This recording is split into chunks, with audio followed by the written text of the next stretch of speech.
Hi guys, so I'm talking about a vacation I went on with my family to Liguria, Italy in September. We wanted to go for the Festival of Fire, which celebrates their patron saint, which is Our Lady of Suffrage. But we also wanted to come a couple of days earlier to just see the area and get a look of everything. So we flew in from Newark, to Genoa, which is where their airport is. And from there, we went to the campground Tahiti, which was kind of cool because it's we wanted to do a campground, but it was different than our normal campgrounds. So, it felt like more of a resort. There were, cabins, but they were nice, almost like homes. And then they had a bunch of, swimming facilities and, all this. It felt like a resort, not a campground, which was kind of interesting. So it was really cool. So that's what we spent doing the first night because, obviously we got in late and stuff. And then on the second day, we decided to check out some of the, famous landmarks. So the biggest thing I wanted to see was the Cinque Terre, which is, these colorful houses in the Ligurian Sea that, climb up this rock hill. And it's, super famous. You've definitely seen pictures of it and you've seen paintings of it.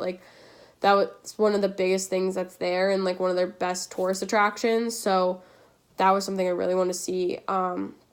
We got on a boat, and the guy was so funny. He was talking to us about, all the famous people that are from this region. And the biggest one that stuck out to me was Christopher Columbus. But I was like, oh, that makes sense because it's right by the ocean. So, he would learn to sail there, I guess, which is kind of cool.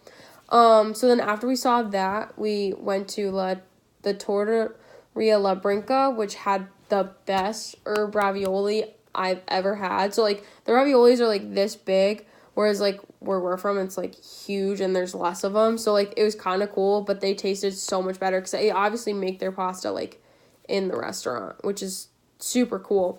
Plus, it was really pretty because it had, all these flowers and plants outside of it that just made it seem earthy. And then I had herb ravioli, which was a good fit.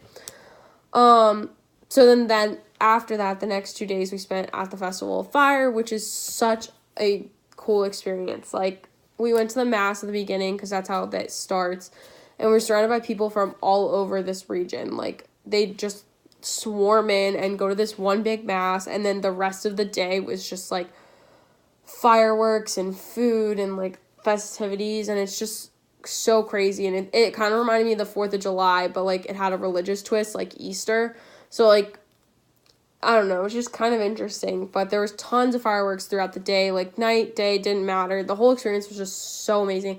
There was nothing like it. And following the fireworks was then the procession, which is an ending ceremony, and then everyone just went home, and that was it. And that was the whole thing. And it was hard to describe because it's fun, but there's so many activities there that you can do, but it's all about this fire festival, and it's all to celebrate their patron saint, which is just so interesting to me that I just don't even know how to describe it. It's kind of cool, and I wish we did something like that, had traditions like that in America. But it kind of also reminds me of St. Patty's Day. I guess we do stuff like that too.